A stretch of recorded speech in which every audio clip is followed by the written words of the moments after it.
నాకు దెయ్యాల గురించే గుర్తొచ్చింది. ఈరోజు షో స్టార్ట్ చేద్దాము లేదా డిస్కషన్ టాపిక్ పెడదామని అనుకున్నప్పుడు దెయ్యాలు గురించి బాగా గుర్తొచ్చింది. ఎందుకు దెయ్యాలు అని అనిపిస్తే, దెయ్యాలు సామాన్యంగా ఏం చేస్తాయంటే చిన్న పెద్ద అని తేడా లేకుండా అందరినీ భయపెడతాయి. అసలు ఎవరి స్టైల్లో చిన్నోళ్ళని ఒకలాగా పెద్దోళ్ళని ఒకలాగా, వాటి స్టైల్ వేరుగా ఉంటుంది. సరే నమ్ముతారా నమ్మరా అని పక్కన పెట్టేస్తే దెయ్యం అనగానే భయం గుర్తొస్తుంది. కానీ దెయ్యమే భయపడితే అది చాలా రేర్ కండిషన్స్లో జరుగుతుంది. నిజంగా ఈ టాపిక్ ఎందుకు మాట్లాడుతున్నానంటే, ఆంధ్రప్రదేశ్లో కేవలం 3 నెలల్లోనే గత ప్రభుత్వం లేదా గత ప్రభుత్వంలో వ్యవహరించిన వాళ్ళందరికీ కానీ లేదా వైసీపీ పార్టీకి కానీ పూర్తి స్థాయిలో బొమ్మ తిరగబడిపోయింది. మరి బొమ్మ తిరగబడటానికి దెయ్యానికి లింక్ ఏమిటి అని అనిపించవచ్చు మీకు. వస్తున్నాను, ఆ పాయింట్కి వస్తున్నాను. ఎందుకంటే గత వైసీపీ పాలనలో ప్రజలు లేదు, బడుగు బలహీన వర్గాలు లేవు, ప్రతిపక్షాలు లేవు, మీడియా లేదు, అందరినీ కూడా వాళ్ళు భయపెట్టారు కదా. అసలు వైసీపీ పార్టీ ఓడిపోవడానికి ప్రధాన కారణం వాళ్ళు చేసినట్టు అరాచకాలు, అణచివేత, దాడులు, జనాల్ని భయపెట్టడం, అందరినీ భయపెట్టడం, పోలీస్ అండతో కేసులు, లేకపోతే ఎవరినైనా సరే వాళ్ళు బాధించారు, పీడించారు. అసలు ఓడిపోవడానికి ప్రధానమైన కారణం ఈ అణచివేత, దౌర్జన్యాలు, దాడులే. ఏ స్థాయిలో ప్రతి ఒక్కళ్ళని కూడా దెయ్యాలు భయపెట్టినట్టే భయపెట్టారు. కానీ ప్రజలు వాళ్ళకి సమాధానం చెప్పారు, 11 సీట్లు ఇచ్చి కూర్చోబెట్టారు. మరి ఇప్పుడు నేను అందుకే అన్నాను, దెయ్యాలు ఇక్కడ భయపడతాయా, భయపడితే ఎలా ఉంటుంది అని అంటే, ఇప్పుడు ఆంధ్రప్రదేశ్లో జరుగుతున్నటువంటి అరెస్ట్ల పర్వమే సమాధానం. ఎందుకంటే గత ప్రభుత్వ పాలనలో పోలీసుల అండతో అసలు అక్రమాలు, దౌర్జన్యాలు, కేవలం ఇక్కడ జరుగుతున్నటువంటి అరెస్ట్ల పర్వం మనం జాగ్రత్తగా గమనిస్తే, ఇప్పుడు జరుగుతున్నటువంటి కొన్ని అరెస్టులు లేకపోతే ఈ అరెస్ట్ల పర్వంలో ఒక అవినీతి కేసులోనో లేకపోతే ఒక 100 కోట్లు తినేశారు, లేకపోతే ఇవి కాదు. మీరు జాగ్రత్తగా గమనించండి. ఆ రోజు జరిగినటువంటి ఈ దాడులు, దౌర్జన్యాలు కేవలం అప్పటి ముఖ్యమంత్రిగా ఉన్నటువంటి జగన్మోహన్ రెడ్డి గారి అహాన్ని, ఈగోని సాటిస్ఫాక్షన్ చేయడం కోసం జరిగినటువంటి దాడులు. ప్రధానంగా అందులో మంగళగిరిలోని టీడీపీ కార్యాలయం మీద జరిగినటువంటి దాడి కూడా అలాంటిది. సో ఇప్పుడు ఆ కేసుకి సంబంధించి వరుసగా అరెస్టుల పర్వం కొనసాగుతోంది. వీళ్ళు వాళ్ళని లేరు, వరుసగా ఒకళ్ళ తర్వాత ఒకళ్ళు ఏదో డజన్ల కొద్దీ వరుస పెట్టి పోలీస్ స్టేషన్లకి, జైళ్ళకి క్యూ కడుతున్నారు. వాళ్ళపై కేసులు నమోదవుతున్నాయి. అందులో మాజీ ఎమ్మెల్సీలు ఉన్నారు, ఎమ్మెల్సీలు ఉన్నారు, ఎంపీలు ఉన్నారు, మాజీ ఎంపీలు ఉన్నారు. వీళ్ళు వాళ్ళని మినహాయింపలేదు. కేవలం అప్పుడు ముఖ్యమంత్రిగా ఉన్నటువంటి జగన్మోహన్ రెడ్డి గారి ఈగోని, అహాన్ని సాటిస్ఫాక్షన్ చేయడం కోసం చేసినటువంటి దాడుల్లో ఇవన్నీ అరెస్టులు అవుతున్నాయి. సో 2.5 ఏళ్ల క్రితం మనం అనుకున్నట్టు ఈ టీడీపీ కార్యాలయం ఏదైతే మంగళగిరిలో ఉందో దానిపై జరిగినటువంటి దాడి నేపథ్యంలో అప్పుడు కూడా చాలా మంది చాలా సీరియస్ గా చెప్పారు, కొన్ని దాడులు చేశారంటే దాడులతో పాటు అక్కడ ఉన్నటువంటి సిబ్బంది తలలు కూడా పగలగొట్టేశారు. పగలగొట్టిన తర్వాత అప్పుడు ఉన్నటువంటి ప్రతిపక్షంలో ఉన్న టీడీపీ వెళ్ళింది, ఆ రోజు పోలీసులకు చెప్పింది, ఆయన ఏకపక్షంగా వ్యవహరించారు. ఇంకా ఎదురు ఆ బాధితుల్ని ఎవరైతే నోరెత్తి మాట్లాడుతున్నారో వాళ్లపై ఎదురు కేసులు పెట్టారు. ఆ రోజుల్లో కేవలం ఈ ఒక్క మంగళగిరి కార్యాలయం దాడి కేసే కాదు, అనేక సందర్భాల్లో అనేక కేసుల్లో నోరెత్తి మాట్లాడిన వాళ్ళందరిపై కూడా కేసులు పెట్టారు. అయితే ఇప్పుడు కాలం ఇప్పుడు అన్ని ఒకలాగా ఉండదు కదా, బళ్ళు ఓళ్ళవుతాయి, చేసుకున్నోడికి చేసుకున్నంత మహదేవ అన్నట్టు వరుస పెట్టి ఇప్పుడు అరెస్టుల పర్వం కొనసాగుతుంది. అందులో ప్రధానంగా ఎమ్మెల్సీ లేళ్లాపిరెడ్డి అరెస్ట్ చేశారు. నిన్న మాజీ ఎంపీ హైదరాబాద్ లో పరారీలో ఉంటే సిగ్నల్స్ ఆధారంగా ఆయన ఎక్కడున్నారో ట్రాక్ చేసి మాజీ ఎంపీ నందిగం సురేష్ ను అరెస్ట్ చేశారు. ఇక వరుసగా ఆయనకి 2 వారాలు గుంటూరులో రిమాండ్ విధించారు. మరొక MLC Talasila Raghuram Vijayawada east MLA అభ్యర్థిగా పోటీ చేసినటువంటి దేవినేని అవినాష్ ప్రస్తుతం పరారీలో ఉన్నారు. వీళ్ళని కూడా ఏ క్షణమైనా అరెస్ట్ చేయొచ్చు. 12 టీంలు కొనసాగుతున్నాయి వీరి కోసం గాలింపుగా. అలాగే గతంలో కూడా మనం చూసాం, గన్నవరంలోని టీడీపీ కార్యాలయంపై దాడి చేసినటువంటి వల్లభనేని వంశీ విషయంలో కూడా టీమ్స్ కొనసాగుతున్నాయి. ఆయనపై ఏకంగా లుకౌట్ నోటీస్ ఉంది. ఇవే కాకుండా ఇంకొన్ని ప్రీవియస్ కేసుల్లో మనం జాగ్రత్తగా గమనిస్తే కొంతమంది అజ్ఞాతంలో ఉన్నారు, కొంతమంది పారిపోయే ప్రయత్నాలు చేస్తున్నారు. అంతెందుకు మనం మొన్న మధ్య బెంగళూరు విమానాశ్రయంలో కూడా చూసాం, చెవిరెడ్డి భాస్కర్ రెడ్డి వాళ్ళ అబ్బాయి చెవిరెడ్డి మోహన్ రెడ్డి కూడా వెళ్లిపోయే ప్రయత్నాలు చేస్తుంటే సమాచారం అందుకున్నటువంటి పోలీసులు వాళ్ళని ఆపి వెనక్కి పిలిచి 41A నోటీసులు ఇచ్చారు. ఇంకొన్ని కేసుల్లో ఆల్రెడీ జైల్లో ఉన్న వాళ్ళ లిస్టు చూస్తే పోక్సో కేసులో కోడుమూరు వైసీపీ మాజీ ఎమ్మెల్యే కర్నూలు జైల్లో ఉన్నారు. మరో మాజీ ఎమ్మెల్యే పిన్నెల్లి రామకృష్ణారెడ్డి అయితే ఈవీఎం ధ్వంసం కేసులో జైల్లో ఉన్నారు. వారి తమ్ముడు ఇంకా పరారీలోనే ఉన్నారు. మొత్తంగా చూస్తే వీళ్ళంతా అధికారాన్ని అడ్డం పెట్టుకుని ఇష్టం వచ్చినట్టు చెలరేగిపోయినటువంటి వ్యక్తులు. కేవలం జగన్ గారి ఆహాన్ని సాటిస్ఫై చేయడం కోసం జరుగుతున్నటువంటి ఈ కేసుల్లో అరెస్ట్ అయిన వారు. మరి అరెస్టుల పర్వం ఆగుతుందా, కొనసాగుతుందా? మరి రకరకాల ప్రచారాలు ఇంకా ప్రభుత్వంపై విషం జల్లుతున్న వారి పరిస్థితి ఏంటి? గత ప్రభుత్వంలో చేసినటువంటి అరాచకాలతో పాటు ఇప్పటికే అటువంటి అరాచకాలే కొనసాగిస్తున్న వారిపై కూడా ప్రభుత్వం ఎటువంటి ఉక్కుపాదం మోపి వారందరినీ కూడా చేస్తుంది? ఎందుకంటే ఈ మధ్య కాలంలో మనం చూసాం, వరదలతో తీవ్రంగా అల్లాడిపోయి ప్రజలు ఇబ్బంది పడుతూ ఉంటే విష ప్రచారాలకి పాల్పడుతున్నారు. మరి వాళ్లపై ఎటువంటి చర్యలు ఉంటాయి? మొత్తంగా అరెస్టుల పర్వంతో భయపెట్టినోళ్లే భయపడిపోతున్నారా? ఎన్ని అంశాలు చర్చిద్దాం. చిన్న విరామం తర్వాత చర్చ ప్రారంభం. మొత్తానికి వైసీపీలో వరుస కేసులు, వరుస అరెస్టులు, మొత్తంగా వరుస పెట్టి అందరూ జైలుకి క్యూ కడుతున్నారు. మరొక పక్కన జగన్ గారు కూడా మరి వీరిని ఆదుకుంటే ఆయన జగన్ గారు ఎందుకు అవుతారు? ఆయన లండన్ బయలుదేరుతున్నారు. అన్ని చర్చిద్దాం. మనతో పాటు జాయిన్ అయ్యారు సీనియర్ అనలిస్ట్ రాజేష్ అప్సాని గారు, బీజేపీ నుంచి సాధనేని యామిని గారు, టీడీపీ నుంచి నాదన్ల బ్రహ్మ చౌదరి గారు. అందరికీ స్వాగతం అండి. రాజేష్ గారు, మీతో ప్రారంభిస్తాను. ఏదో సినిమాలో అంటారు బావ కళ్ళల్లో ఆనందం కోసం అని. ఈ జరిగిన దాడులన్నీ అన్న కళ్ళల్లో ఆనందం కోసం జరిగినాయి. ఇప్పుడు అందులో అరెస్టులు అవుతున్నాయి. ఏం చెప్తారు? ముందుగా ప్యానెల్లో ఉన్న మిత్రులు, అలాగే ఏవైనా వీక్షకులందరూ కూడా శుభోదయం. మనం ఏ ప్రొఫెషన్ తీసుకున్నా ఇప్పుడు ఒక ఉద్యోగ నియామకాలకి ఎంపిక కావాలి అని అంటే కొన్ని క్వాలిఫికేషన్స్ ఉండాలి. చదువు, అనుభవం, పరిజ్ఞానం, ఆ ఇంటర్వ్యూలో వాళ్ళు క్వాలిఫై అవ్వాలి. ఈ ప్రమాణాలన్నీ దాటుకుంటే కానీ వాళ్ళకి ఉద్యోగం దక్కదు. అలాగే వైసీపీ పార్టీలో నాయకులుగా స్థిరపడాలి అని అంటే వాళ్ళకు కూడా కొన్ని క్వాలిఫికేషన్స్ ఉండాలి. తెలుగుదేశం పార్టీని ఎంతటి స్థాయిలో, పార్టీ నాయకత్వాన్ని, ముఖ్యంగా మహిళా నాయకురాలని ఎంతటి స్థాయిలో దూషించగలుగుతారు, చంద్రబాబు నాయుడు గారిని, నారా లోకేష్ గారిని ఎంత జుగుత్సకరమైన భాషతోటి దూషించగలుగుతారు, దాడులు, దౌర్జన్యాలు ఎంత స్థాయిలో చేయగలుగుతారు, అలాగే పోలీసు వ్యవస్థని ఎంత స్థాయిలో ప్రైవేట్ ఆర్మీగా ఉపయోగించుకోగలుగుతారు, ప్రకృతి వనరులు ఎంతటి స్థాయిలో లూటీ చేయగలుగుతారు. వీటి ప్రాతిపదికగానే ఆ పార్టీలో పదవులు దక్కాయి, ప్రమోషన్లు దక్కాయి. కాబట్టి ఇక అదొక రేస్ బిగిన్ అయిపోయింది. ఒకరిని మించి ఒకరికి జగన్మోహన్ రెడ్డి గారి కళ్ళలో ఆనందం చూడాలి అని అంటే ఓహో ఈ విధమైన ప్రమాణాలు పాటించాలన్నమాట.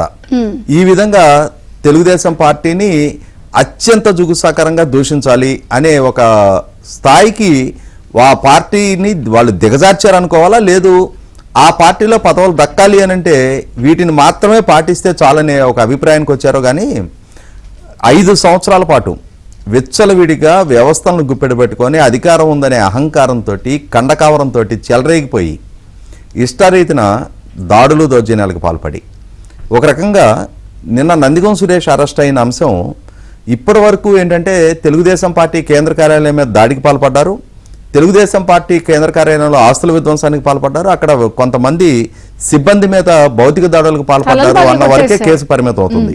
కానీ అసలు సిసలు కోణం వేరే ఉందండి దీంట్లో. ఇవాళ అధికారంలో ఉన్న పార్టీ, ప్రధాన ప్రతిపక్ష పార్టీ కేంద్ర కార్యాలయం మీద దాడికి పాల్పడింది. 70 లక్షల కార్యకర్తల సంఖ్యాబలం ఉన్న పార్టీ, దశాబ్దాల పాటు ఈ రాష్ట్రాన్ని పరిపాలించిన పార్టీ, వీళ్ళు ఉద్రేకపడిన స్థాయిలోనే ఆ పార్టీ కూడా రెస్పాండ్ అయ్యున్నట్టయితే ఆ పార్టీ నాయకత్వం కూడా వీళ్ళలాగానే సమయం కోల్పోయి వాళ్ళ శ్రేణుల్ని రెచ్చగొట్టున్నట్టయితే రాష్ట్రంలో ఎటువంటి శాంతి భద్రతల పరిస్థితులు ఎదురయ్యి ఉండేవి, వీధి పోరాటాలతోటి రాష్ట్రం అతలాకుతలం అయి ఉండేది. ఆ పరిస్థితి నివారిస్తూ ఆ నాయకత్వం సమయం పాటించబట్టి, ఆ నాయకత్వాన్ని గౌరవించి వాళ్ళ శ్రేణులు కూడా సమయంతో వ్యవహరించబట్టి అటువంటి పరిస్థితి నివారింపబడింది. కానీ లేకపోతే రాష్ట్రం ఒక రావణ కాష్టంలాగా రగిలిపోయి ఉండేది. అటువంటి ఒక అతి పెద్ద కుట్రకి వీళ్ళు కారకులయ్యారు, అటువంటి ఒక దుర్మార్గపు చర్యకి వీళ్ళు బాధ్యులయ్యారు. అటువంటి పరిస్థితుల్లో అంటే 3 సంవత్సరాల పాటు 2021 అక్టోబర్ 19 ఆ ఇన్సిడెంట్ జరిగింది. 2.5 ఏళ్ళు అనుకుంటా వెనక్కి. ఇంకొక నెల ఉంటే 3 సంవత్సరాలు. వచ్చే నెల 19వ తారీఖు 3 సంవత్సరాలు నిండుతుంది. అంటే 2 సంవత్సరాల 10 నెలల పాటు ఆ అంశాన్ని, అదొక ఇన్సిడెంట్ జరిగిందని కానీ, ఆ ఇన్సిడెంట్లో పోలీసుల పరంగా మనం చర్యలు తీసుకోవాలని కానీ, బలమైన సెక్షన్ల కింద వాళ్ళని ముద్దాయిలుగా చేర్చాలని కానీ, వాళ్ళని అరెస్ట్ చేసి జైలుకి పంపాలనే ఆలోచన కూడా పోలీసు డిపార్ట్మెంట్కి రాకుండా అధికార పార్టీలో అదొక విభాగంగా పనిచేసింది. అంటే ఇవాళ వైసీపీ పార్టీలో యూత్ వింగ్ ఇట్లాంటి వింగ్స్ ఏమున్నాయో లేవో తెలియగానే పోలీస్ డిపార్ట్మెంట్ మాత్రం వాళ్ళకి ఒక అనుబంధ విభాగంగా మార్చేసుకున్నారు. ఆ మార్చేసుకున్న పర్యవసానం ఇవాళ 3 సంవత్సరాల పాటు ఇంత గంభీరమైన కేసు. అంటే ఏ విధానాన్ని అయితే గౌతమ్ సవాంగ్ గారు చంద్రబాబు నాయుడు గారు అమరావతి పర్యటన సందర్భంగా ఆయన కాన్వాయ్ మీద రాళ్లు చెప్పులతో దాడి చేసిన రోజు దాన్ని నిరసనలో భాగంగా పరిగణించాలి, భావ ప్రకటన స్వేచ్ఛగా పరిగణించండి అని చెప్పని ఆయన అభిప్రాయాన్ని తెలియజేశారు. ఆనాటి నుంచి మొత్తం పోలీస్ డిపార్ట్మెంట్ కూడా మా పోలీస్ బాసులే ఈ విధమైన అభిప్రాయంతో ఉన్నప్పుడు మనం ఇంతకంటే ఎక్కువ ఎందుకు పులుంకోవాలి అని చెప్పని వాళ్ళు కూడా అదే అభిప్రాయానికి కట్టుబడి ఉండి 3 సంవత్సరాల పాటు ఉపేక్షించిన పర్యవసానం. ఆ నాయకులు ఆ శ్రేణులు కూడా ఎలా అయితే జగన్మోహన్ రెడ్డి గారిని ఆ పార్టీకి శాశ్వత అధ్యక్షుడిగా ప్రకటించుకున్నారో అలాగే ఈ రాష్ట్రానికి శాశ్వత ముఖ్యమంత్రిగా కూడా ఆయనే కొనసాగుతారు. మనకి అధికారం శాశ్వతం, మన చేతిలో ఈ వ్యవస్థలు ఇలాగే పాదాక్రాంతం ఈ జీవితకాలం ఉంటుంటాయి, మనల్ని ఎవరు ఏం చెయ్యలేరు, శాశ్వతంగా అధికారంలో ఉంటామని అనుకున్నారు. మనల్ని ఎవరు ఏమీ చెయ్యలేరనే ఒక బరితెగింపుతోటి ఈ విధమైన చర్యలకు పాల్పడ్డారు. ఇవాళ ప్రజలలో వచ్చిన అంటే ప్రజల్లో వచ్చిన చైతన్యం రీత్యా వీళ్ళని ఇంకా సహించలేము, భరించలేము, వీళ్ళ పాలనకు ఒక ముగింపు పలికి తీరాలి అని చెప్పని ప్రజలు ఒక స్పష్టతతో ఈ అధికారాన్ని వాళ్ళని ఓడించాల, వాళ్ళని శిక్షించారు. సహజంగా 155 స్థానాలు ఉన్న సభలో 2014-19 మధ్యలోలాగా ఒక గౌరవప్రదమైన ప్రతిపక్ష హోదా దక్కుంటే దాన్ని ఓటమిగా పరిగణించేవాళ్ళం.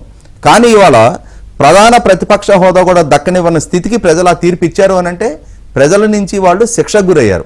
ఈ శిక్షకు గురైన నేపథ్యంలోనే ఏ రోజైతే జూన్ 4వ తారీఖు రోజు లెక్కింపు జరిగిందో ఆ రోజే ఈ కేసులో ప్రధాన అక్యూజ్డ్గా ఉన్న పానుగంటి చైతన్య అంటే వైసీపీ యూత్ వింగ్ అధ్యక్షుడు అతను ఆ రోజు పరారవటం మొదలుపెట్టాడు.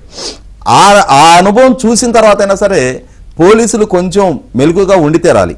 అలాగే రీసెంట్గా దేవినేని అవినాష్ అతను దుబాయ్ వెళ్ళే ప్రయత్నం చేస్తే ఇమిగ్రేషన్ అధికారులు అడ్డుకుంటే అతను వెనక్కి రావడం జరిగింది. ఆ అనుభవం చూసిన తర్వాత అయినా సరే పోలీస్ సిబ్బంది కోర్టు నుంచి తీర్పు వస్తున్న దృష్ట్యా అవినాష్ మీద కూడా నిఘా పెట్టుండాల్సింది. ఇవాళ అవినాష్ అయినా సరే అంటే ఒక రకంగా చెప్పాలంటే గత ప్రభుత్వంలో అరాచకాలకు పాల్పడిన వాళ్ళ మీద ఒక నిఘా ఉంచి ఉండాల్సింది, ఖచ్చితంగా ఉంచి తీరాలి. ఎందుకంటే వీళ్ళందరూ కేసుల్లో అక్యూజ్డ్ గా ఉన్నారు. ఆ కేసు తీర్పు రిజర్వ్ అయి ఉంది, పలానా రోజు తీర్పు వెలువరించబోతున్నట్టుగా వార్తలు వస్తా ఉన్నాయి. దానికి తోడు ఆల్రెడీ దేశం దాటి వెళ్ళిపోయే ప్రయత్నం చేసి దేవినేని అవినాష్ ఇమిగ్రేషన్ అధికారులు అడ్డుకోవడంతో వెనక్కి రావడం జరిగింది కదా. కాబట్టి అతను తప్పుకొని వెళ్లే ప్రయత్నంలో ఉన్నట్టుగా మనకు ఆల్రెడీ ముందుగానే సమాచారం ఉన్నప్పుడు ఈ తీర్పు వస్తున్నప్పుడు అవసరమైతే వాళ్ళందరినీ సమన్ చేసైనా సరే తీర్పు రాబోతుంది, మీరు అందుబాటులో ఉండాలని చెప్పని ముందుగానే నోటీసులు అయినా ఇచ్చి ఉండాల్సింది, వాళ్ళని గృహ నిర్బంధాలైనా చేసి ఉండాల్సింది, లేదు వాళ్ళ మీద ఒక షాడో పార్టీని పెట్టి వాళ్ళ ప్రతి కథలకి వాచ్ చేస్తూ ఉండాల్సింది. కానీ ఇవాళ ఏం జరిగింది, శాంతం తీర్పు అంటే ఇక్కడ ఒక వాళ్ళకి సానుకూలంగా మారిన పరిస్థితి కూడా ఒకటి ఉంది. ఇప్పుడు ఈ వరద సహాయక పునరావాసాల్లో మొత్తం యంత్రాంగం అంతా కూడా నిమగ్నం అయి ఉన్న సందర్భం వాళ్ళకు కొంత కలుసుబాటుగా వచ్చింది. అంటే వాళ్ళ పోలీస్ డిపార్ట్మెంట్ సిబ్బంది కూడా అంటే ఇవాళ ఇదే ఎక్స్ఎంపీ ప్రకాశం బ్యారేజీ దిగువన గుంటూరు జిల్లా వైపు కృష్ణానది 10 లక్షల క్యూసెక్ల వరద పారుతున్న సందర్భంగా కరకట్టలకి గండి కొట్టాలి అని చెప్పని అతను ప్రయత్నం ఇస్తున్నట్టుగా అతను ఆలోచిస్తున్నట్టుగా ఇంటెలిజెన్స్ రిపోర్ట్ ఉండబట్టే ఇవాళ కరకట్టల మీద కూడా పోలీసులను పెట్టే పరిస్థితి. కాబట్టి ఏంటంటే అటెన్షన్ అటువైపు డైవర్ట్ చేసి వీళ్ళు సేఫ్ గా ప్యాసేజ్ తీసుకోవాలని చెప్పని ప్రయత్నం చేశారు. ఎన్నాళ్ళు ఎక్కడికి వెళ్తారు? నిజంగానే పోలీస్ డిపార్ట్మెంట్ చిత్తశుద్ధితో వీళ్ళని అరెస్ట్ చేయాలని చెప్పని కనుక సంకల్పిస్తే 2014-19 మధ్యకాలంలో చూసాం మనం. అంటే ఎర్రచందనం స్మగ్లర్ గా వాంటెడ్ లిస్ట్ లో ఉన్న ఎర్రగంగిరెడ్డి ఆ రోజు పారిపోయి మారిషస్ లో కూర్చున్నాడు. కానీ పోలీసులు అతన్ని మారిషస్ నుంచి తీసుకొచ్చి ఇక్కడ జైల్లో పెట్టగలిగారు. కాబట్టి ఏంటంటే ఇప్పటి నుంచి అయినా సరే పోలీసులు క్రియాశీలకంగా వ్యవహరించాలి. పోయిన పరువు ప్రతిష్టను కాపాడుకోవటం కోసం అయినా సరే 2021లో తీసుకోవాల్సిన చర్యలు 2024లో ఎందుకు తీసుకోవాల్సి వస్తుంది అనేది ఖచ్చితంగా ఆ ఒంటి మీద యూనిఫామ్ ఉన్న ప్రతి అధికారి కూడా వివరణ ఇచ్చి తీరాల్సిన అవసరం ఉంది. ఇటువంటి నేపథ్యంలో ఇప్పటికైనా సరే వాళ్ళని అందరినీ అదుపులోకి తీసుకోవాలి. కఠినమైన సెక్షన్స్ తోటి కేవలం 307కి పరిమితం కావడానికి వీల్లేదు. వాళ్ళు సమాజంలో సమూహాల మధ్య ఘర్షణకి బాధ్యులయ్యారు, ఘర్షణ సృష్టించే కుట్రకు పాల్పడ్డారు. కాబట్టి మరింత మెరుగైన సెక్షన్స్ తోటి వాళ్ళ మీద మరింత కఠినమైన ఈ సెక్షన్స్ పాయింట్ తోటి వాళ్ళ మనం మీద మళ్ళీ మాట్లాడదాం, ఎందుకంటే కొంత ఈ పెట్టే సెక్షన్ల విషయంలో కూడా కొంత చర్చ నడుస్తోంది. ఎందుకంటే వాళ్ళు ఇట్లా ఇలా అట్లా వచ్చేస్తున్నారు. ఇప్పుడు 307 పెట్టారు, వాళ్ళ మీద ఆ రోజు పెట్టింది బెయిల్ సెక్షన్స్ పెట్టారు. ఆ పాయింట్ లోకి వద్దాం. టీడీపీ నుంచి నాదెండ్ల బ్రహ్మం గారు ఉన్నారు. బ్రహ్మం గారు నమస్తే, బ్రేక్ఫాస్ట్ న్యూస్ కి స్వాగతం. ఒకటి, విచ్చలవిడిగా వ్యవహరించిన వాళ్ళందరూ, అక్రమాలు దౌర్జన్యాలు చేసిన వాళ్ళని అరెస్ట్ చేస్తున్నాము, తప్పితే ఇదేదో కక్షపూరితం కాదు అనే మెసేజ్ ని గట్టిగా ఇవ్వగలుగుతున్నారా, ఇచ్చారా? ఎందుకంటే కార్యకర్తలు, జనం చూసే వాళ్ళకి మళ్ళీ ఇది కక్షపూరితంగా అనిపించకూడదు. సో వీళ్ళు తప్పు చేశారు, ఈ తప్పుకి ఇది జరిగింది, ఇందుకు కారణంతో అరెస్టులు అవుతున్నారు అనే ఒక మెసేజ్ ఇచ్చారా గట్టిగా ఇప్పుడు ఈ అరెస్టులతో? చంద్రిక గారు, మీకు ఏబిఎన్ ప్రేక్షకులకు, అదేవిధంగా డిబేట్ లో ఉన్నటువంటి మిగతా తోటి కోపాలిస్ట్ అందరూ కూడా శుభోదయం తెలియజేసుకుంటూ, ఏదైతే ప్రజాస్వామ్యం మీద దాడి చేసి అధికారాన్ని అడ్డం పెట్టుకొని సామాన్య ప్రజలు మొదలుకొని రాష్ట్రంలో ఉన్నటువంటి అన్ని రాజకీయ పార్టీ కార్యాలయాల మీద, రాజకీయ పార్టీ నాయకుల మీద, ప్రశ్నించే వారి మీద వైఎస్ఆర్సీపీ వాళ్ళు దాడులు చేశారో వాళ్ళ పాపం పండిందని చెప్పేసి నందిగామ సురేష్ అరెస్ట్ తోటి మొదలైంది. రాష్ట్రంలో ఉన్నటువంటి సామాన్య ప్రజల మీద మొదలుకొని రాష్ట్రంలో గతంలో పరిపాలించినటువంటి పాలక పక్షాల పార్టీల మీద దాడులు చేసే వరకు వీళ్ళు చేసినటువంటి ఏదైతే దాడులు, దౌర్జన్యాలు, విధ్వంసాలు ఉన్నాయో వారందరూ కూడా సంఖ్యలో పడటం మొదలయ్యాయి. ఒక పక్కన వరద, ఇందాక శ్రీనివాస్ గారు చెప్పినట్టు, ఒక పక్కన వరద, ఆ వరదలో ప్రజలను ఇబ్బంది పెట్టి ప్రభుత్వాన్ని వైఫల్యంగా చూపించడం కోసం ప్రతిపక్ష పార్టీ ప్రయత్నిస్తా ఉంది. ఎందుకంటే లేనటువంటి బోట్లు ఏట్ల కాడికి రావటం జరిగింది. మొదటి నుంచి కూడా ప్రజలను ఇబ్బంది పెట్టి అధికారంలో ఉన్నటువంటి తెలుగుదేశం పార్టీ మీద నెట్టి ప్రజలను కన్ఫ్యూజ్ చేసి అధికారంలోకి రావడానికి కోసమే ప్రయత్నిస్తుంది. కానీ ప్రజా సమస్యలని ప్రభుత్వం దృష్టికి తీసుకొచ్చి ప్రజల యొక్క మన్ననలు పొంది అధికారంలోకి వచ్చేటువంటి విధంగా ఆలోచించినటువంటి వ్యక్తి జగన్మోహన్ రెడ్డి. ఇవాళ ఎవరైతే అవినాష్ ఉన్నాడు, ఆ రోజున మాట్లాడాడు, మా ముఖ్యమంత్రి జగన్మోహన్ రెడ్డిని ఒక మాట అంటే మా కార్యకర్తలకు బీపీ వచ్చింది, ఎస్ నా మనసులే తెలుగుదేశం పార్టీ కార్యాలయాన్ని పగలగొట్టారు, ఇప్పుడు ఏం చేస్తారు అని చెప్పేసి మీడియా ముందుకు వచ్చి ప్రశ్నించారు. ఆ ఒక్క ఎవిడెన్స్ చాలు. కానీ ఆ రోజున ఆ ఒక్క ఎవిడెన్స్ తోటి సుమోటోగా స్వీకరించి కేసు పెట్టాల్సినటువంటి పోలీసులు డీజీపీ గారి గతంలో అమరావతి పర్యటనకు వెళ్ళినప్పుడు చంద్రబాబు నాయుడు గారి మీద జరిగినటువంటి దాడిలో డీజీపీ స్పందన చూసిన తర్వాత పోలీసుల్లో మరీ ఉత్సాహం పెరిగిపోయింది. అంటే జగన్మోహన్ రెడ్డి మెప్పు కోసమో, జిల్లాల్లో ఉన్న మంత్రుల మెప్పు కోసమో, వాళ్ళు పనిచేసినటువంటి పోలీస్ స్టేషన్ల పరిధిలో ఉన్నటువంటి ఎమ్మెల్యేల దగ్గర మెప్పు కోసమో తెలుగుదేశం పార్టీ కార్యకర్త దగ్గర మొదలుకొని కార్యాలయం మీద దాడులు చేసిన వారి మీద కూడా వదిలేసారు. కానీ ఆ రోజున చంద్రబాబు నాయుడు గారు ఒకటే చెప్పారు, ఇది ప్రజల మధ్యలో పెడదాం, ప్రజలకు వదిలేద్దాం, వాళ్ళు చేశారని చెప్పేసి మనం చేయకూడదు అని చెప్పేసి ఆ రోజున చంద్రబాబు నాయుడు గారు మాకు ఒక పిలుపునివ్వటం జరిగింది. ఒక కసితో ఉన్నారు ఆ రోజున, మళ్ళా తిరిగి మనం వైఎస్ఆర్సీపీ పార్టీ కార్యాలయం మీద దాడి చేద్దామని చెప్పేసి.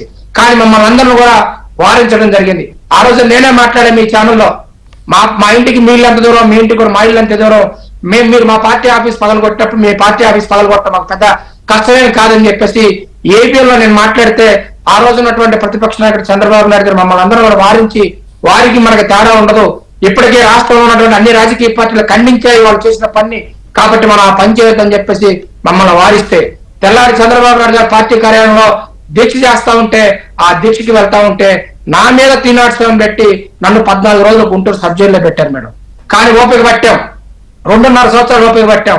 ఆ రోజు లోకేష్ గారు పాదయాత్రలో ఒకటే చెప్పారు, మా పార్టీ కార్యాలయం మీద దాడి చేసిన, ప్రజల మీద దాడి చేసిన ఎవరినో కూడా వదలం, కాకపోతే వాళ్ళు రాజారెడ్డి రాజ్యాంగాన్ని వాడుతా ఉన్నారు, మేము అంబేద్కర్ రాజ్యాంగం ద్వారా ఒక జ్యుడిషియరీ కమిషన్ కూడా ఏర్పాటు చేసుకొని సామాన్య ప్రజలు మొదలుకొని ఈ రాష్ట్రంలో వాళ్ళు ఎంతమంది మీద దాడులు చేశారో, దౌర్జన్యాలు చేశారో అందరిని కూడా రాజ్యాంగబద్ధంగా, ప్రజాస్వామ్యబద్ధంగా జైలులో పెడతామని చెప్పి ఆ రోజున లోకేష్ బాబు గారు చెప్పడం జరిగింది.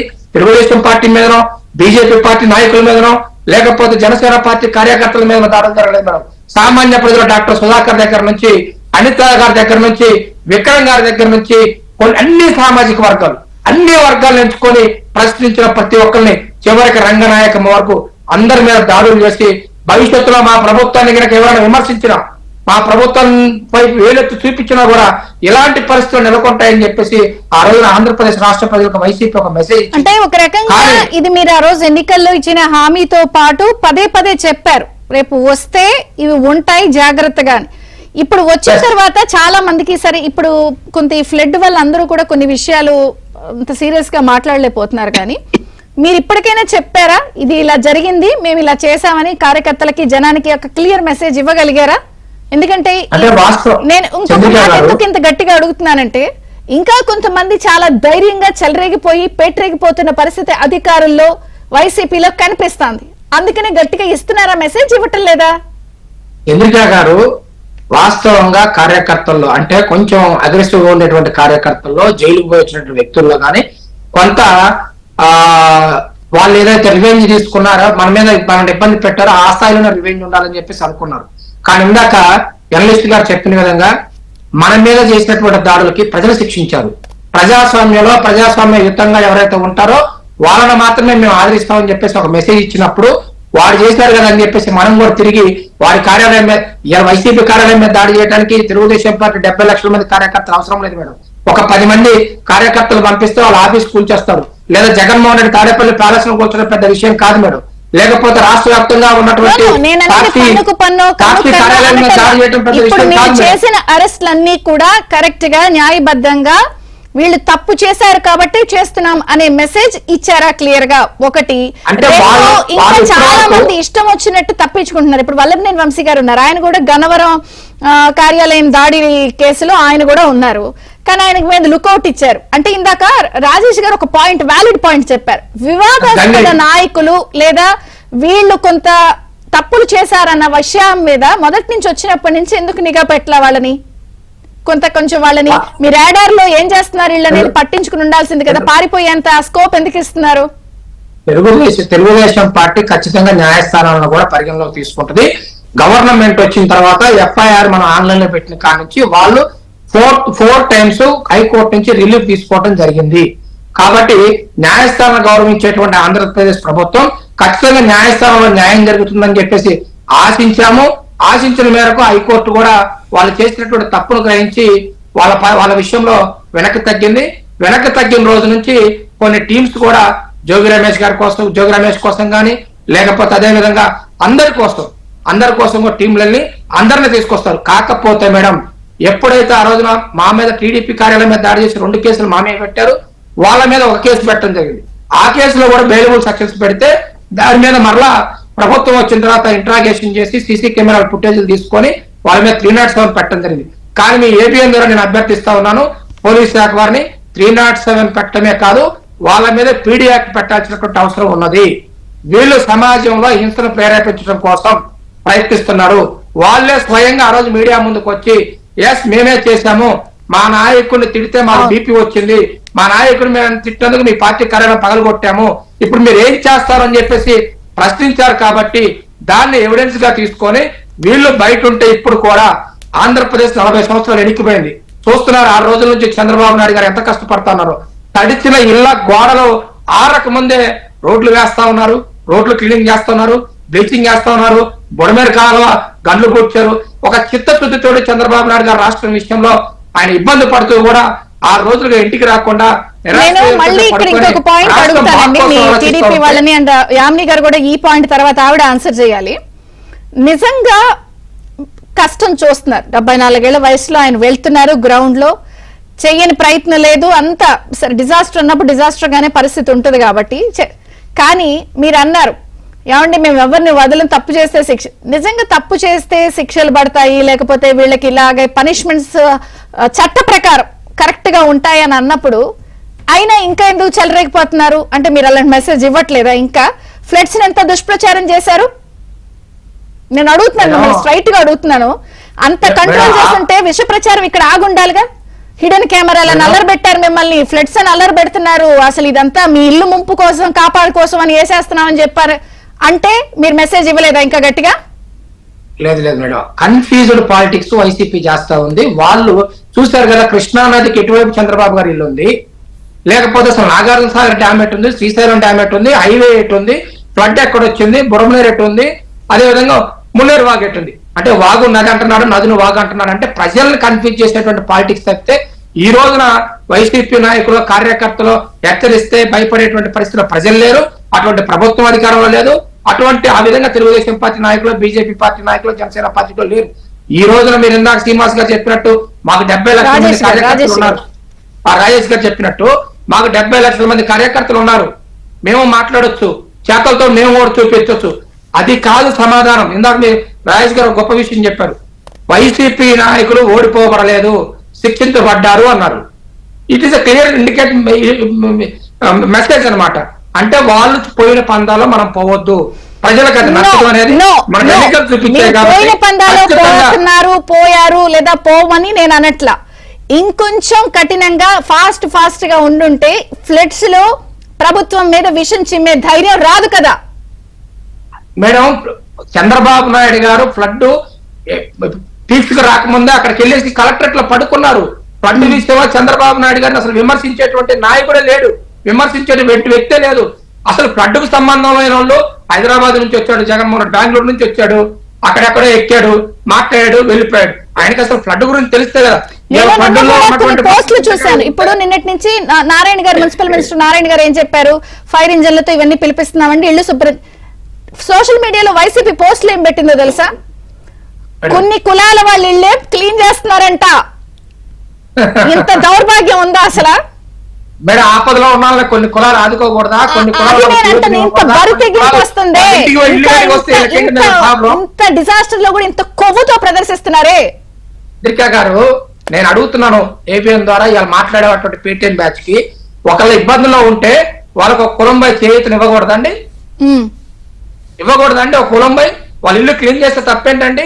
వాళ్ళకి ఆకలిస్తే భోజనం పెడితే తప్పేంటండి? ఆపదలో ఉన్న వారిని ఎవరైనా ఆదుకోవచ్చు, వాళ్ళకి కులాలు ఆపాదించాల్సినటువంటి అవసరం లేదు. నేను ఇందాక నుంచి కూడా చెప్తుంది ఒకటే మేడం, కులం, మతం, ప్రాంతం, అది వరద రానివ్వండి, బురద రానివ్వండి, ఇంకేదైనా రానండి, ఏ డిజాస్టర్ వచ్చినా కూడా దానికి ఒక కులాన్ని అంటగట్టడం, మతానికి అంటగట్టడం, ప్రాంతానికి అంటగట్టడం, అది 2019లో ప్రజలు నమ్మారు. కానీ ఇవాళ జగన్మోహన్ రెడ్డి ఏ విపత్తునైనా సరే, లేకపోతే ఏ ఇబ్బందినైనా సరే ఒక కులానికో, ఒక మతానికో, ఒక ప్రాంతానికో అంటగట్టాలని చూస్తే మొన్న 11 వచ్చినాయి, ఈసారి ఆ ఒకటి కూడా రాదు. ఎమ్మెల్యే హోదా కూడా కోల్పోతాడు జగన్మోహన్ రెడ్డి, ఎమ్మెల్యే హోదా కూడా కోల్పోతాడు చంద్రిక గారు. సరే, పులివెందుల ఎమ్మెల్యే గారు ఇప్పుడు వెళ్ళిన ఇక్కడ వదిలేసి లండన్ వెళ్ళిపోతున్నారులేండి. వాళ్ళు సావు కాళ్ళని వదిలేస్తున్నారు. లండన్ ఆయనకి రాడిసన్ హోటల్ ఎక్కువ అయిపోయింది. ఆంధ్రప్రదేశ్ లో 151 సీట్లు ఇచ్చినటువంటి ప్రజలు ఇబ్బంది పడతా ఉంటే 3 నెలలు కూడా వాళ్ళ సమస్యల మీద పోరాటం చేయకుండా వాళ్ళ కూతురు రాడిసన్ హోటల్ 3000 రూపాయల కోట్లు పెట్టి రాడిసన్ హోటల్ అక్కడ యూకేలో కొంటే దాన్ని ఓపెనింగ్ కి వెళ్ళాడు మేడం. రాష్ట్రం ముఖ్యమా, రాడిసన్ హోటల్ ముఖ్యమా మేడం? 151 సీట్లతో ఒకసారి ఇచ్చారు కదా. 23 సీట్లు ఇచ్చిన చంద్రబాబు నాయుడు గారు 164 కోసం ఫైట్ చేసి గెలిచారు కదా. నువ్వెందుకు ఇక్కడ ప్రజల మధ్యలో ఉండి ప్రజా సమస్యల పోరాటం చేసి వాళ్ళ అమ్మాయిలు చూడటానికి కాదా Radisson hotel opening? Radisson hotel opening వెళ్ళాడు మేడం యూకేలో. ఓకే, సరే ఒక బ్రేక్ తీసుకుందాం. నిన్న ఫ్లైట్ ఉండే, ఈ రోజు ఫ్లైట్ ఉండే మేడం.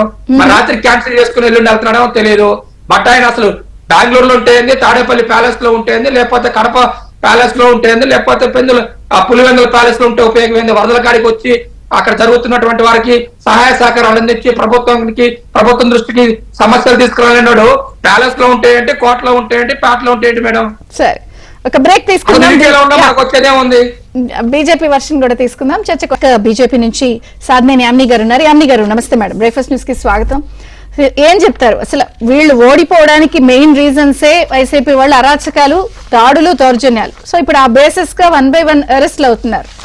మీ కేసుల్లో అప్పుడు దాడులు చేసిన వ్యవహారాలు బీజేపీ వాళ్ళని కూడా చాలా మందిని కొట్టారు కదా, సత్యకుమార్ గారిని, వీళ్ళందరినీ అడ్డం పెట్టుకున్నారు. సోమవీర్రాజు గారు అమరావతి వెళ్తే అడ్డం. నెక్స్ట్ ఇక వాళ్ళేనా? ఇప్పుడు ఫస్ట్ ఈ అరెస్ట్ల పర్వంపై బీజేపీ రియాక్షన్ ఏంటి?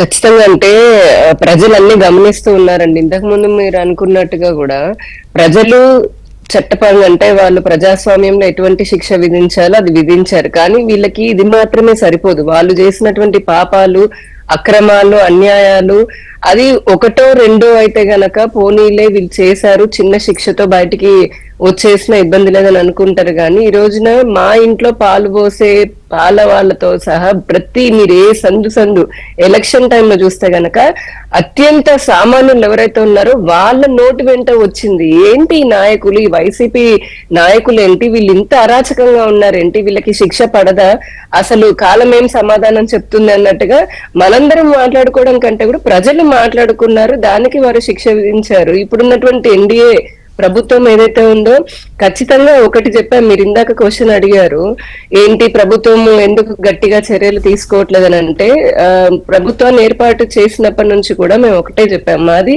అధికారం అని చెప్పని మేము అనుకోవట్లేదు, ఇది ఒక బాధ్యత లాగా తీసుకుంటున్నాము. ఎట్ ద సేమ్ టైం తప్పులు చేసినటువంటి వాళ్ళని చట్టపరంగా ఖచ్చితంగా వాళ్ళని వదిలిపెట్టే ప్రసక్తే లేదు అనేది చాలా స్పష్టంగా చెప్పడం జరిగింది. రెండోది, చంద్రబాబు నాయుడు గారు ముఖ్యమంత్రి తీసుకోవడం వల్ల ఇప్పుడు ఏమంటారు, ఇష్టం వచ్చినట్టు వరదలో నా సామిరంగా పెడుతున్నారు. అదే అంటే శిశుపాలుడు కూడా 100 పాపాలు చేసిన తర్వాత అతనికి ఉంటాయేమో, ఇవి లక్షల్లో ఉన్నాయి. కానీ ఇప్పుడు ఏంటంటే, ఒకటి ప్రభుత్వం ఏర్పాటు అయిన తర్వాత వెంటనే ముందు ఒకటి వ్యవస్థీకృతంగా జరిగినటువంటి అన్ని వ్యవస్థల్లో జరిగిన కరప్షన్ ని అర్థం చేసుకోవడానికి కొంత టైం పట్టింది. శ్వేతపత్రాలు రిలీజ్ చేయడంలో, ప్రజలకి జరిగిన వాస్తవాలను వివరించడంలో ప్రభుత్వం నిమగ్నమైంది. ఆ తర్వాత అమరావతికి అంటే అప్పుడు బడ్జెట్ ఇష్యూస్ జరుగుతున్నాయి కాబట్టి కేంద్ర ప్రభుత్వంతో మాట్లాడుకుని రాష్ట్రానికి ఏం కావాలనే దానిపైన ప్రభుత్వం దృష్టి సారించింది. ఈ లోపు ఫ్లడ్స్ రావడం జరిగింది. అట్ ద సేమ్ టైమ్ మనము అసలు జగన్ ఇప్పుడు వైసీపీ గురించి మాట్లాడాలంటే నాకు ఎందుకు అనిపిస్తుంది, నాదేగా చాలా మందికి ప్రశ్న తొలుస్తున్నట్టుంది, ఇక్కడ వాళ్ళ నాయకులను అరెస్ట్ చేస్తారు అని చెప్పని ముందే లీక్ అయిపోయి జగన్మోహన్ రెడ్డి ఇంతకు గతంలో కూడా మొన్న రీసెంట్ గా వల్లభనేని వంశీ వాళ్ళ విషయంలో కానీ అట్లా జరిగినప్పుడు కూడా ఆయన ముందు ఊరు కాదు రాష్ట్రంగా దేశం వదిలేసి వెళ్ళిపోతా ఉన్నాడు.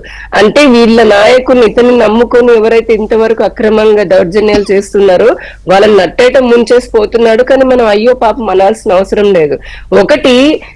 ఒకటో రెండో తప్పులు చేస్తే అరే ఈ తప్పుకి శిక్ష పడుతుంది అనేసి ఒక క్లారిటీ అయినా ఉంటుంది. కానీ వైసీపీ వాళ్ళు అన్ని శాఖల్లోనూ అన్ని విధాలుగా వందల కొలది తప్పులు చేసుకుంటూ పోరు కాబట్టి ఈ రోజున వాళ్ళకు కూడా అర్థం కాని పరిస్థితి, ఏ మూల నుంచి సడన్ గా ఏ కేసు మీద పడి వాళ్ళని ఏ శిక్ష పడుతుంది, అసలు 1 కంటే 10 కేసుల్లో ఇరుక్కుంటామా లేదంటే 100 కేసులు బయటకు వచ్చేస్తాయి అనేది భయంతో బతుకుతూ, పైకి మీరు అన్నట్టుగా ఏదో సోషల్ మీడియాలో ఆ పేటిఎం బ్యాచ్ కి 5 రూపాయలు ఇచ్చి వైరల్ చేయిస్తున్నారు తప్పితే లోపల నాయకులను చూడండి, అదంతా మేకపోతు గాంభీర్యమే. లోపల ఒక్కొక్కరికి ఎట్లా అంటే గాంభీర్యమా. నిన్న నాకు నందిగం సురేష్ గారి వైఫ్ మాట్లాడితే ఇంత కోసాను కూడా భయం కనిపించలేదు, ఏం పర్లేదు మేము చూసుకుంటాం కూడా లేదా అని అనిపించింది. అంటే మేడం నేను మీరు అదే ఎక్కడన్నా ఆవిడ భయపడిందా? చంద్రిక గారు, ఒకటి కొన్ని జీవులు ఉంటాయన్నమాట, మనము ఎంత ఏం చేసినా సరే వాళ్ళకి పశ్చాత్తాపం అనేది ఉండదు. కానీ ఇప్పుడు నిజంగా వైసీపీ వాళ్ళు ఇలా భయపడి పారిపోయే కదండి, రాజ్యసభ సభ్యుల దగ్గర నుంచి కూడా అందరూ రాజీనామా చేసి పక్క పార్టీలకు వచ్చేస్తున్నారు. ఎందుకు వస్తున్నారు? అదొకటి, జగన్ నమ్ముకుంటే ఇంకా సముద్రంలో పోతామని చెప్పని ఒకటి ఆలోచన అయితే, రెండోది ఎక్కడ అరెస్టులు చేస్తారని చెప్పని భయపడి, ఈ రోజు నేను చెప్తున్నాను కదా, భయపడే ఈ రోజున రాజ్యసభ దగ్గర నుంచి కౌన్సిలర్ల వరకు పక్క పార్టీలకు వెళ్తున్నారు. ఇక మీరు చెప్పినటువంటి కేటగిరీ సంబంధించిన వాళ్ళు కొన్ని అవి ఇందాక మన రాజేష్ గారు అన్నట్టున్నారు, చాలా కరెక్ట్ గా ఆయన మాట్లాడారు అనమాట. మీరు ఉపోద్ఘాతంలో కూడా అంటే స్టార్టింగ్ దీంట్లో కూడా వాళ్ళు అధికార బలంతో అధికార మదంతో ఈ తప్పులు చేయాలి. అసలు అధికారంలోకి రావడానికంటే ముందు సీట్లు ఇచ్చేటప్పుడే జగన్మోహన్ రెడ్డి అని సకల శాఖ మంత్రి గాని, అప్పట్లో చక్రం తిప్పిన విజయసాయి రెడ్డి గారు గాని, లేదంటే పెద్దిరెడ్డి రామచంద్రారెడ్డి, ఇట్లాంటి వాళ్ళు ఆ సెలక్షన్ కేటగిరీ పెట్టుకున్నారు. అధికారంలోకి వచ్చాక వీళ్ళేదో ఇంత నేర ప్రవృత్తి కలిగిన వాళ్ళంటే పొరపాటు, అది మనం నిజంగా వీళ్ళని చాలా తక్కువ అంచనా వేసినట్టు అవుతుంది. ఆ సెలక్షన్ కేటగిరీ మనం చూస్తే గనక నువ్వు మానభంగాలు ఎక్కువ చేస్తావా, సరే అయితే నువ్వు ఎంపీ అయిపో, లేదా నువ్వు మర్డర్లు చేసి డోర్ డెలివరీ చేస్తావా, నువ్వు ఎమ్మెల్సీ అయిపో, నువ్వు మైకుల ముందు వచ్చి బూతులు తిడతావా, ఓకే నువ్వు మంత్రి అయిపో, లేకపోతే నువ్వు భూ కబ్జాలు చేస్తావా, ఇసుక దందాలు చేస్తావా, భీమిలి దగ్గర గోడలు కడతావా, నువ్వు మంత్రి అయిపో, లేదా నువ్వు రోడ్డు మీదకి వెళ్ళి డాన్సులు చేస్తావా, నువ్వు ఇంకా బూతులు తిట్టి దాడులు చేస్తావా, నువ్వు నా కోటరీలోకి వచ్చేసేయి. ఇట్లాంటిగా ఒక పారామీటర్స్ పెట్టుకున్నారు వాళ్ళు కేటగిరీస్. ఆ సెలక్షన్ పైననే వీళ్ళంతా కూడా మంత్రుల్ని, ఎంపీలని, ఎమ్మెల్యేలని, ఎమ్మెల్సీలని చేసుకుంటూ వచ్చారు.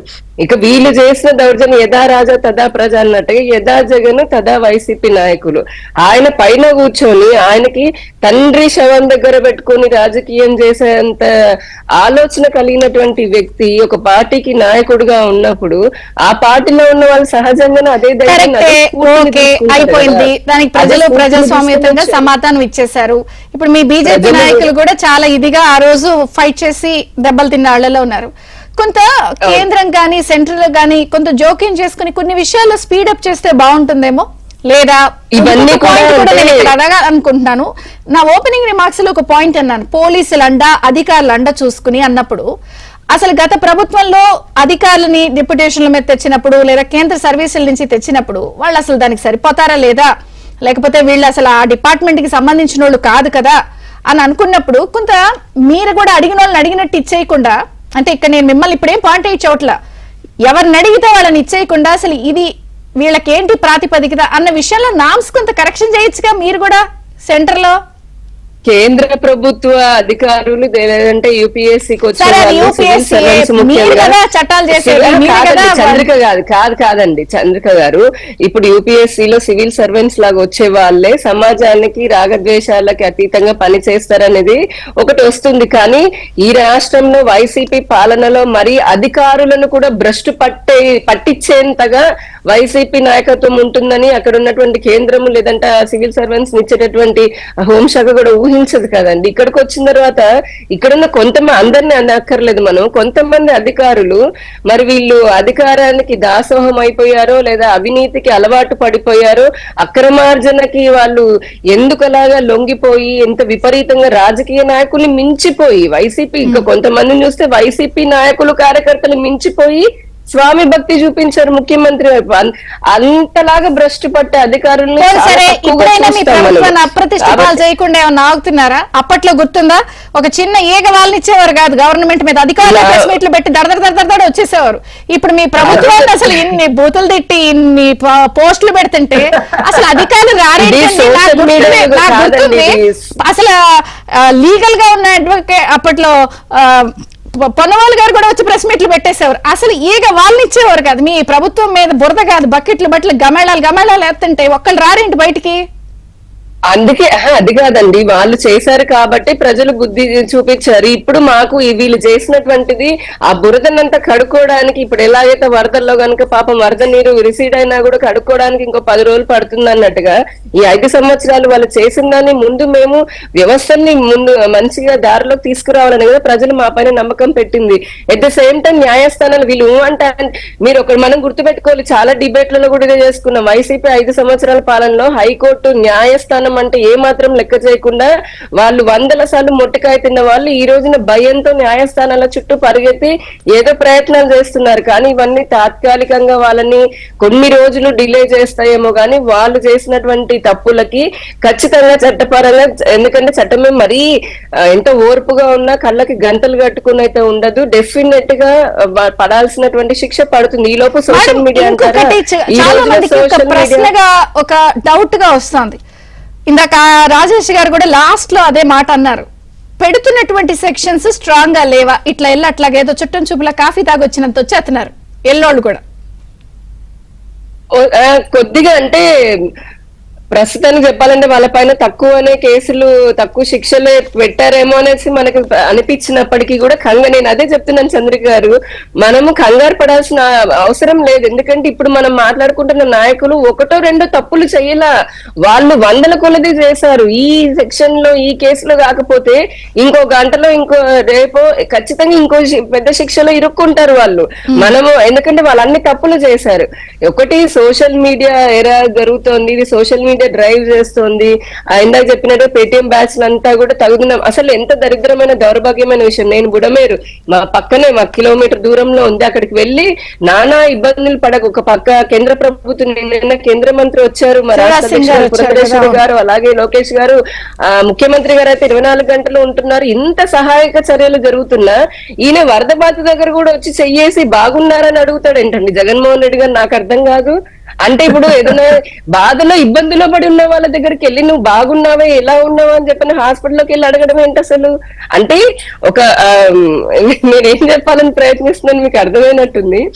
ఇటు వరద లాంటి పరిస్థితులలో కూడా అడగనివ్వండి, ఆ జ్ఞాన ప్రదర్శనని, ఆ గుళికల్ని ప్రదర్శించనివ్వండి. అదే అతను అలానే ఉంటాడు కాబట్టి వీళ్ళు ఎంత విషయం చిమ్మినా, నేను ఇందాక చెప్పా, సామాన్య ప్రజల్లో ఆల్రెడీ స్పష్టంగా తేడా తెలిసిపోయింది. ఆ ప్రభుత్వం అసలు ఆ నాయకుల మాటనే వాళ్ళు మర్చిపోయారు. ఇంకా చెప్పాలంటే మనమేదో నిజంగా జగన్మోహన్ రెడ్డిని వీళ్ళందరినీ ఏదో వాళ్ళ సోషల్ మీడియాని పట్టుకుని హైలైట్ చేస్తున్నాం తప్పితే కామన్ పీపుల్ ఈ రోజు ఎవ్వరు కూడా వైసీపీ గురించి మాట్లాడుకునేంత ఆలోచన కూడా చేయట్లా. దరిద్రం వదిలిపోయిందిరా బాబోయ్ అని చెప్పి అనుకున్నారు. ఇప్పుడు మాకున్నటువంటి బాధ్యత ఏంటంటే ఇదంతా నెక్స్ట్ 5 years లో ఎలాగ పరిశ్రమలు తీసుకురావాలి, మౌలిక వస్తువులు ఎలా కల్పించాలి, కేంద్ర రాష్ట్ర ప్రభుత్వాల సహకారంతో ప్రజలు మా పైన పెట్టుకునే నమ్మకంతో కల్పించాలి అంటున్నప్పుడు, ఇక్కడ వాతావరణం బాగుంది అని నిరూపించాలన్నప్పుడు ఇవన్నీ ఇంకా కంట్రోల్ చేయాలి కదా. ఖచ్చితంగా కంట్రోల్ చేస్తాము. శిక్షలు అయితే తప్పకుండా పడతాయి. మళ్ళీ మనం ఇంకా డిబేట్లు పెట్టుకునే అవకాశం కూడా ఏ విధంగా ఎవరెవరు లోపలికి. ఒకటి చివరిగా చంద్రిక గారు, వికీలీక్స్ లాగా ఒకప్పుడు గుర్తుందా మీకు? వికీలీక్స్ అని వచ్చేది కదా, అంటే ఏ విధంగా సీక్రెట్ గా ఉంటుందో అది కరెక్ట్ గా ఇప్పుడు వైసీపీ నాయకులకి సరిపోతుందండి. వారానికి లేదంటే రోజుకొకటి చొప్పున వీళ్ళు చేసినటువంటి రాసలీలలు కానివ్వండి, అక్రమాలు కానివ్వండి బయటకు వస్తానే ఉన్నాయి. ప్రజలు చీ అని అంటే ఇంకా 100% చీ అని అనుకుంటున్నారు. ఇంతకంటే దౌర్భాగ్యం ఉండదు అనుకుంటున్నారు. తెల్లారు అంతకు మించినటువంటి భాగవతం బయటపడుతోంది. సో అంటే ప్రజలకే ఒక రకంగా విసుగు పుట్టేసింది, ఇంతకంటే ఏం అనుకోలేం వీళ్ళని అని. కాబట్టి మనం మన బాధ్యతని ముందు తీసుకుని వెళ్తూ ఉంటే వీళ్ళు మొరుగుతూనే ఉంటాయి. వాటి వల్ల మనం పనులు ఆపుకోవాల్సిన అవసరం లేదు కదా. రాజేష్ గారు, సో లేదండి మేము కరెక్ట్ గానే వెళ్తున్నాం, ఇప్పుడు ఇలాంటి విపత్తు వచ్చింది కాబట్టి చట్టం తన పంచం చేసుకెళ్తుంది, కానూన్ కా హాత్ లంబా హై, సరే ఇవన్నీ నేను వింటూనే ఉంటాను. సో మీరేం చెప్తారు అంటే సరిపోతుందా ఇది? ఇప్పుడు చాలా మంది ఇంకా తప్పించుకుని పారిపోయే ప్రయత్నాల్లోనే గట్టిగా ఉన్నారు, తెలిసి ఇన్ఫర్మేషన్ పట్టుకుంటే వెనక్కి వస్తున్నారు. ప్రభుత్వంలో అధికార భాగస్వామ్య పక్షాలకు సంబంధించిన ప్రతినిధులుగా వారి ఇరువురికి కొన్ని పరిమితులు ఉంటాయి. ఇక్కడ జగన్మోహన్ రెడ్డి ద్వారా ప్రతి వ్యవస్థ పొల్యూట్ అయింది అనేది వాస్తవం. అలాగే పోలీస్ డిపార్ట్మెంట్ కూడా నిలువెల్లా పొల్యూట్ అయిపోయింది. ఆ పొల్యూట్ అయిన వ్యవస్థల నుంచి ఇవాళ బియ్యంలో నుంచి రాళ్ళు ఏరినట్టుగా కాకుండా రాళ్లలోంచి బియ్యం ఏరినట్టుగా మెరుగైన అధికారులను ఎంపిక చేసుకోవాల్సిన పరిస్థితి చంద్రబాబు నాయుడు గారి కళ్ళ ముందు ఉంది. ఆ దృష్ట్యా మొదట 1 నెలన్నర 2 నెలల పాటు ప్రభుత్వం తనకు అనుకూలమైన మెకానిజం సెట్ చేసుకునే ప్రాసెస్లోనే బిజీ అయిపోయింది. ఇది కొంత వాళ్ళకి వెసులుబాటు దక్కింది. కానీ ఇప్పటికీ ఇంకా పూర్తి స్థాయి గ్రిప్ పోలీస్ డిపార్ట్మెంట్ మీద ప్రభుత్వ పెద్దలకు రాలేదనేది అర్థమవుతా ఉంది. ఎందుకు చెప్తున్నానంటే అంత స్పెసిఫిక్గా పిన్నెల్లి వెంకటరామరెడ్డి మే 14వ తారీఖు రోజు పోలీసుల గృహ నిర్బంధం మధ్య నుంచి వాళ్ళ సోదరులు ఇద్దరు తప్పుకొని వెళ్ళారు. అతనికి సహకరించిన అధికారులు ఎవరు? ఎలక్షన్ కమిషన్ ఆదేశాల మీద అతను హైదరాబాదులో అతను వెంటాడుతూ వచ్చిన బృందాలలో నుంచే కోవర్ట్ ఆపరేషన్స్ చేసి మేము మీ దగ్గరకు రాబోతున్నాం, మీరు తప్పుకోండి అని చెప్పాను. అతను కార్లు దొరికినాయి, అతను డ్రైవర్ దొరికాడు, అతను ఫోన్లు దొరికినాయి, కానీ వాళ్ళిద్దరూ దొరకలా. మే 14 నుంచి రేపు 14వ తారీఖు వస్తే 4 నెలలు పిన్నెల్లి వెంకటరామరెడ్డి తప్పుకొని వెళ్ళి ఇప్పటికి. ఎందుకని పోలీస్ డిపార్ట్మెంట్ సరిగ్గా శ్రద్ధ పెడితే అతను పట్టుకోలేరా? ఇవాళ అదే అంటున్నా. ఇవాళ ఇంకొక అంశం ఉంది ఇక్కడ. చంద్రబాబు నాయుడు గారి మీద సెప్టెంబర్ 9, 2023 అతను Kolli Raghurama Reddy SIT DIG Nandyal arrest చేయడానికి వెళ్ళినప్పుడు చంద్రబాబు నాయుడు గారు లాయర్లు 1-10 సార్లు ప్రశ్నించారు. ఏ ఛార్జెస్ మీద నన్ను అరెస్ట్ చేయడానికి వచ్చావు, నా మీద ఉన్న ఆరోపణలు ఏంటి, నీ దగ్గర ఉన్న సాక్ష్యాలు ఏంటి అంటే, ముందు మీరైతే అరెస్ట్ వారెంట్ ఉంది మాతో నడవండి, మీకు తర్వాత మేము ఆధారాలు ఇస్తామని చెప్పని 24 గంటల తర్వాత కోర్టులో ప్రొడ్యూస్ చేసినాక రిమాండ్ రిపోర్ట్లో మెన్షన్ చేశారు తప్ప చంద్రబాబు నాయుడు గారి చేతికి సాక్ష్యాలు ఇవ్వాల. అదే సందర్భంలో రిమాండ్ రిపోర్ట్లో కూడా మేము విచారణ చేసి నిర్ధారణ చేసుకోవాలనుకున్నారు తప్ప పూర్తి తప్పులు తడగ్గా ఉన్న రిమాండ్ రిపోర్టుని కోర్టు ఆమోదించింది. 1-4 సార్లు బెయిల్ పిటిషన్ రిజెక్ట్ చేసింది. గౌరవ హైకోర్టు కూడా బెయిల్ రిజెక్ట్ చేసి 53 రోజులు ఆయన జైల్లో ఉండాల్సిన పరిస్థితి చూసాం మనం. జోగి రాజీవ్ మొన్న స్పష్టమైన సాక్ష్యాధారాలతోటి విత్ డాక్యుమెంట్ ఎవిడెన్స్ తోటి అతను క్రిమినల్ మోటివ్ తోటి ఒక సిఐడి సీజర్లో ఉన్న ఆస్తిని కొట్టేసి అమ్ముకొని క్యాష్ చేసుకున్న సాక్ష్యాధారాలతో దొరికితే వారం రోజుల్లో బెయిల్ వచ్చింది. ఆ బెయిల్ ని పోలీస్ డిపార్ట్మెంట్ ఉన్నత న్యాయస్థానంలో ఎందుకు ఛాలెంజ్ ఛాలెంజ్ చేయలేదు? చేయలేదు. అతనికి బెయిల్ ఇవ్వడానికి వీల్లేదు, అతను తీవ్రమైన నేరానికి పాల్పడ్డాడు అని చెప్పని పోలీస్ డిపార్ట్మెంట్ ఇమ్మీడియట్ గా పైకోర్టులో ఛాలెంజ్ చేయాలి కదా, అతను బెయిల్ ఇవ్వడానికి వీల్లేదని. తర్వాత జోగి రాజీవ్ని అరెస్ట్ చేశారు. అదే కేసులో అక్యూజ్డ్ గా ఉన్న జోగి వెంకటేశ్వరరావు, జోగి రమేష్ వాళ్ళ బాబాయ్, అతను ఏమైపోయాడు ఇప్పటిదాకా? అతను ఎందుకు అదుపులోకి తీసుకోవాలా? కాబట్టి ఇక్కడ ఖచ్చితంగా పోలీస్ డిపార్ట్మెంట్ లో చాలా మంది ఇప్పటికీ కూడా ఒక రకమైన నిష్క్రియాపరత్వంతో పనిచేస్తా ఉన్నారు. ఈ విషయంలో పోలీసు బాసులు మరి వాళ్ళని ఓరియంటేషన్ ఇస్తారా? ప్రభుత్వ పెద్దలు పోలీస్ డిపార్ట్మెంట్ మరింత ఎఫెక్టివ్ గా పనిచేసే మీకు ప్రయత్నం ఇంకొక పాయింట్ చేస్తారా? కూడా యాడ్ చేస్తాను. సోషల్ మీడియాలో నిత్యం ఇష్టం వచ్చినట్టు విషయంగా ఇంటూరు రవికిరణ్ ఊరికి ఆడ అరెస్ట్ అయ్యి వచ్చేస్తా ఉంటాడు. ఏ దేవుడు ఏడ్చాడు అరెస్ట్ చేయమని? ఇప్పుడు సమర్థంగా వ్యవహరించలేనప్పుడు వాళ్ళు ఇవాళ ప్రభుత్వాన్ని ఆరోగ్యకరమైన విమర్శ చేయటాన్ని అడ్డుకోమని ఎవరూ చెప్పరు. ప్రభుత్వంలో తప్పులుంటే, ప్రభుత్వ విధానాల్లో లోపాలుంటే, ప్రభుత్వం ఏదైనా అవినీతి జరుగుతుంటే దాన్ని ప్రస్తావించడానికి, ప్రశ్నించడాన్ని ప్రజాస్వామ్యబద్ధంగా వాళ్ళకున్న హక్కుని హరించమని ఎవరు చెప్పరు. కానీ ఇక్కడ జరుగుతుంది వ్యక్తిత్వ హననాలకు పాల్పడుతున్నారు. మార్ఫింగ్ ఫోటోలతోటి, మార్ఫింగ్ వీడియోలతోటి ఆ ఇంటూరు రవికిరణ్ పోస్టులు నేను కూడా చూసా. ఎంత జుగుసాకరంగా అతను నాయకుల్ని చిత్రీకరిస్తా ఉన్నాడు. చంద్రబాబు నాయుడు గారిని, పవన్ కళ్యాణ్ గారిని, నారా లోకేష్ ని ఎంత జుగుసాకరమైన పోస్టులతోటి. ముఖ్యంగా ఇవాళ కుటుంబ కట్టుబాట్లు దాటి రాజకీయాల్లోకి వచ్చే మహిళలే తక్కువ. అటువంటి మహిళా నాయకురాళ్ల నైతికతను దెబ్బతీయడం కోసం ఎంతమంది మహిళా నాయకురాళ్ళని ఎంత జుగుసాకరమైన పోస్టులతో ట్రోల్ చేశారు, ఈ రోజుకి కొనసాగిస్తున్నారు.